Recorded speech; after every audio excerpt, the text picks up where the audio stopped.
I never thought a simple afternoon tea could turn into the kind of drama you'd see on one of those British period dramas.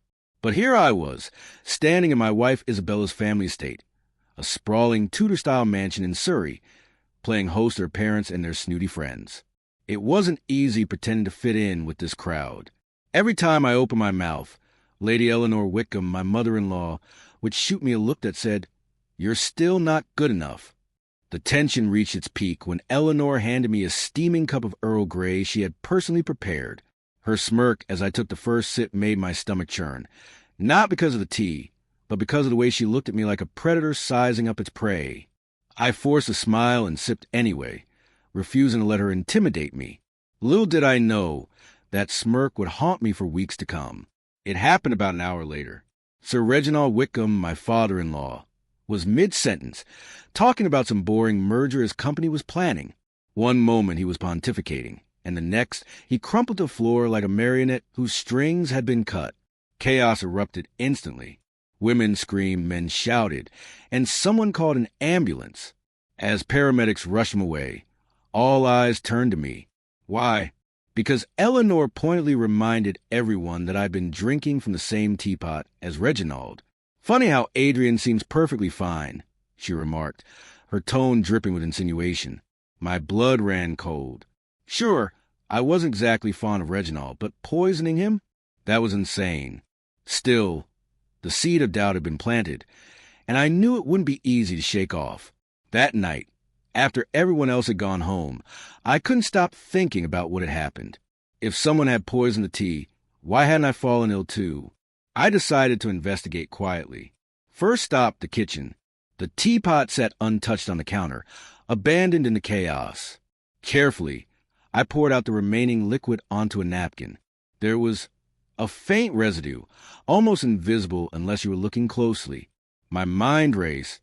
Who would want to harm Reginald? And why frame me? The obvious suspect was Eleanor.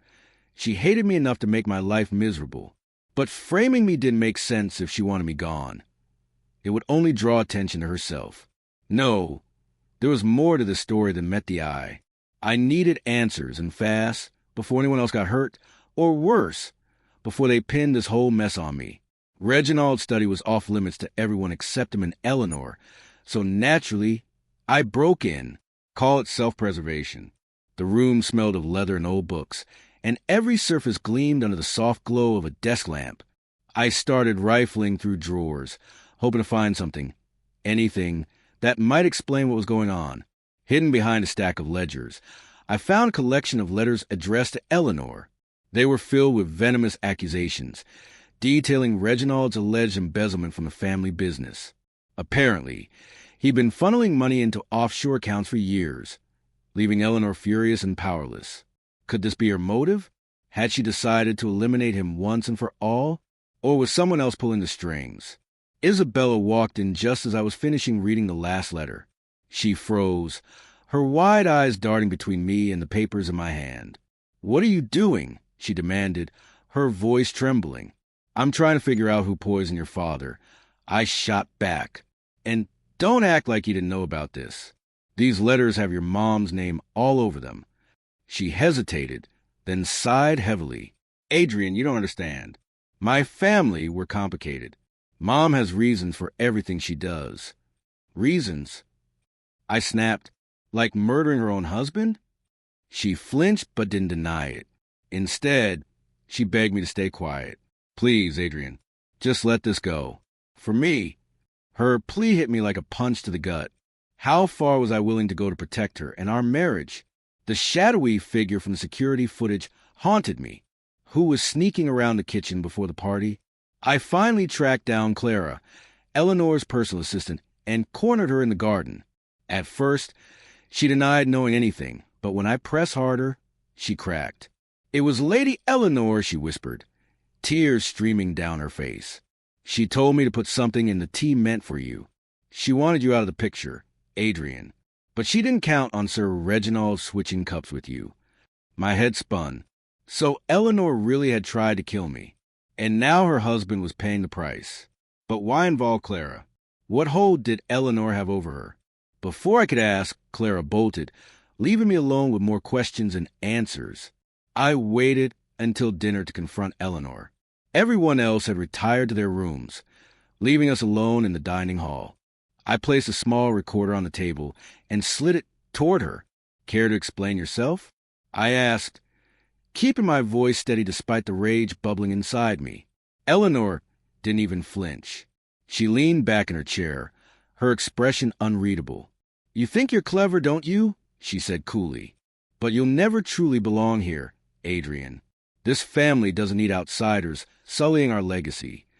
So you admit it, I said. You tried to poison me. She laughed, a cold, brittle sound. Oh, darling, don't flatter yourself. You were never the target. Reginald deserved what he got. As for you, she trailed off, her gaze piercing. Consider this a warning. The recording felt like a victory, but it came at a cost. When I played for Isabella, expecting her to side with me, she instead turned pale and burst into tears. How could you record her without telling me? She cried. Do you realize what this will do to our family? To your family, I corrected bitterly, because clearly I'm not part of it. Her silence spoke volumes. In that moment, I realized how deeply ingrained her loyalty to her mother was. She might love me, but she loved her family more, and maybe she always would. I couldn't sleep that night. Every time I closed my eyes, I saw Isabella's face, her conflicted expression as she chose her mother over me. It wasn't just about the recording. It was the way she defended Eleanor, even after everything we'd uncovered. Did she really believe her mother was innocent, or was she too afraid to stand against her? The next morning, I found a note slipped under my bedroom door. It was from Isabella. Meet me in the library at noon. We need to talk. My stomach tightened. This didn't feel like a reconciliation. It felt like a reckoning. When I arrived, Isabella was pacing nervously, her hands wringing together. Adrian, she began, her voice trembling. Mom knows you have a recording. She says you're trying to ruin us. Ruin you? I repeated incredulously. Your father is in the hospital because of her. She claims you set it up, Isabella shot back, tears streaming down her face. She says you tampered with the tea and framed her to get rid of Dad. My jaw dropped. You can't seriously believe that. I don't know what to believe anymore, she cried. But if this gets out, our family will be destroyed. Please, Adrian, let it go. Her words hit me like a freight train. Destroyed? Their precious reputation meant more to her than justice, or me. I realized then that no matter how much she loved me, I would always come second to the Whitcomb name. I decided to take matters into my own hands. If Isabella wouldn't help me expose Eleanor, I'd do it myself. But first, I needed proof beyond the recording, something undeniable. I started digging deeper into Reginald's business dealings, using my tech skills to hack into his company's servers. What I found shocked me. Not only had he been embezzling funds, but he'd also made enemies along the way. One name stood out repeatedly in encrypted emails. Victor Langston, a former business partner who had been ousted years ago. According to the messages, Langston had threatened revenge multiple times. Could he have orchestrated the poisoning to frame Eleanor and me? Or was he working with someone inside the family? Late one night, as I pored over documents and study, I heard footsteps outside. At first, I thought it was Isabella checking on me. But when I glanced out the window, I saw a figure darting across the garden. Whoever it was, they were carrying something, a small bag or box. Curiosity got the better of me, and I followed them. They led me to an old shed behind the property, where they began rummaging through shelves cluttered with tools and forgotten junk. As I crept closer, I recognized the person. Clara, what are you doing here? I demanded, stepping into the light. Clara spun around, startled, dropping the item she'd been holding. It was a vial filled with a clear liquid, the same residue I'd found in the teapot. Her face went pale. Please, Mr. Vale, she stammered. Don't tell Lady Eleanor you saw me. Why shouldn't I? I countered. After everything you've done? It wasn't my choice, she pleaded. Victor Langston, he's blackmailing me. He said if I didn't plant the poison, he'd exposed secrets about my past. Secrets that could destroy me. Clara's confession added another layer to the tangled web of betrayal. Victor Langston wasn't just seeking revenge against Reginald. He was targeting the entire Whitcomb family. And somehow, he'd managed to manipulate Eleanor and Clara into doing his dirty work. But why frame me specifically? That question gnawed at me until I remembered something Eleanor had said during our confrontation. "You'll never truly belong here." Was this all part of Langston's plan? To drive a wedge between me and Isabella, making me look guilty so the Whitcombs would turn on me completely? If that was true, then exposing Langston was the only way to clear my name. But how could I prove his involvement without incriminating myself further? I decided to play Langston's game, but on my terms. Using my tech expertise, I created a fake email trail implicating him in the poisoning plot. Then, I anonymously tipped off the authorities, ensuring they'd find enough evidence to investigate him thoroughly. Meanwhile, I confronted Eleanor again, this time armed with new information. "You think you're untouchable," I told her, slamming a printout of Langston's emails onto the table. "But your little scheme is about to blow up in your face." For the first time, I saw fear flicker in her eyes. "What are you talking about?" she snapped, though her voice wavered. "You'll see soon enough," I said coldly. "And when the truth comes out, everyone will know exactly who's responsible for Reginald's condition, including Isabella." The police raid on Victor Langston's estate happened 2 days later. By then, the media had caught wind of the scandal, and the Whitcomb name was splashed across every headline. Eleanor was arrested shortly afterward, her role in the poisoning exposed thanks to Clara's testimony. Isabella, however, refused to speak to me. She blamed me for dragging her family through mud, even though I'd saved her father's life. "How could you do this to us?" she sobbed during one particularly heated argument. "To me? Because I love you," I replied, my voice breaking. "And because I deserve the truth, not lies and manipulation." "But at what cost?" she whispered, looking utterly defeated. In the weeks that followed, I moved out of the state and rented a small flat in London. Living alone gave me time to reflect on everything that had happened. While part of me still loved Isabella, I knew our relationship might never recover from the damage inflicted by her family's toxic legacy. One evening, as I sat on a balcony watching the sunset, my phone buzzed. It was a text from Isabella. "Can we meet tomorrow? There's something I need to say." My heart raced. Was this the beginning of forgiveness? Or the end of us for good? I arrived at the cafe Isabella had chosen, a quiet little spot tucked away in Covent Garden. She was already there, sitting by the window with her hands wrapped around a cup of tea. She looked smaller somehow, more fragile than I'd ever seen her.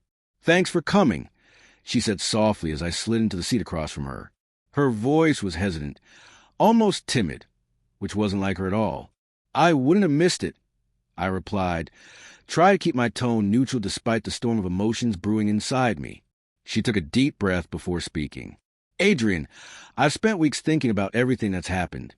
The lies, the betrayal, the secrets. And I realize now, I let you down.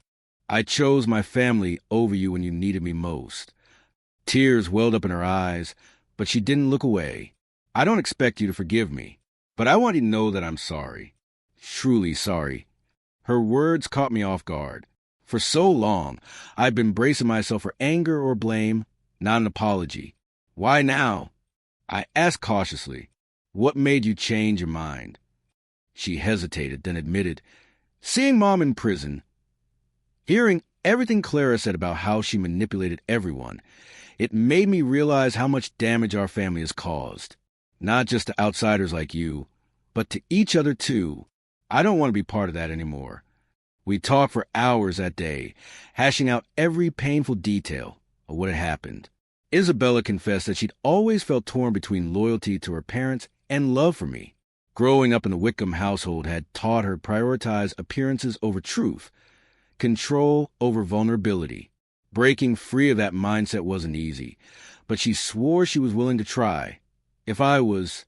By the end of our conversation, I still wasn't sure if reconciliation was possible. Too much had been broken, too many wounds left unhealed. But Isabella's sincerity gave me hope. Maybe, just maybe, we could start over, on new terms, far away from the shadow of her family's legacy.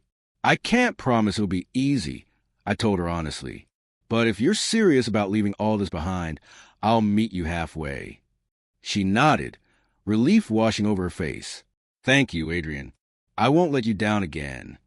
Over the next few months, we worked hard to rebuild our relationship. Isabella sold her share of the family estate and used the money to fund a small nonprofit organization focused on helping victims of corporate corruption, a cause close to both our hearts. We rented a modest cottage near Bath, where life was slower and simpler. It wasn't perfect. Old habits die hard, and there were moments when Isabella slipped back into her old ways, biting her tongue instead of speaking up, deferring to others instead of standing her ground. But each time, we tackled those issues head-on, learning to communicate openly and support one another without judgment. For the first time, I felt like we were equals, not just partners, but teammates working toward a shared future. Just when things seemed to be settling down, I received a letter from Eleanor. It arrived unexpectedly one morning, its elegant script instantly recognizable. My stomach churned as I opened it, half expecting another round of manipulation or threats. Instead, the note contained a cryptic warning. The game isn't over, Adrian. Victor Langston may be behind bars, but his reach extends further than you think. Be careful who you trust. I showed the letter to Isabella, expecting her to dismiss it as nonsense. To my surprise, she looked uneasy. Mom's not bluffing, she said quietly. Langston has connections everywhere, even people within the company who might still be loyal to him. If he wanted revenge, he wouldn't stop at framing us once. Her words sent a chill down my spine. Had we truly escaped the Wickham drama, or were we merely stepping into a new phase of danger? My fears weren't unfounded. A few weeks later, someone broke into our cottage while we were out running errands. Nothing valuable was stolen, but several documents related to Isabella's nonprofit work were missing, including sensitive information about potential donors and beneficiaries. This isn't random, Isabella said, her voice shaking as she surveyed the mess. Someone's targeting us. But why? I asked, though deep down, I already suspected the answer. Langston's network was vast, and taking down the Wickhams, and by extension me, was clearly unfinished business. Determined to protect ourselves, we installed security cameras and hired a private investigator to dig deeper into Langston's operations. What they uncovered shocked us. A web of shell companies and anonymous accounts linked directly to high-ranking officials in Reginald's former company. Someone was funding a smear campaign against us, spreading rumors that we were embezzling funds from a nonprofit. Facing yet another battle tested our resolve, but this time, Isabella and I approached it as a united front. We held a press conference, presenting evidence that proved the accusations were false. The media coverage turned in our favor, painting us as victims of malicious vendetta rather than perpetrators of wrongdoing. Still, the experience left its mark. Isabella grew more determined than ever to distance herself from her family's toxic influence, while I learned to trust her instincts and rely on her strength. Together, we became stronger, not despite our struggles, but because of them. One evening, as we sat together on the porch watching the sunset, Isabella leaned her head against my shoulder. "Do you think we'll ever really escape all this?" she asked quietly. "No," I admitted, "but I think we can learn to live with it. As long as we're together, we can handle anything."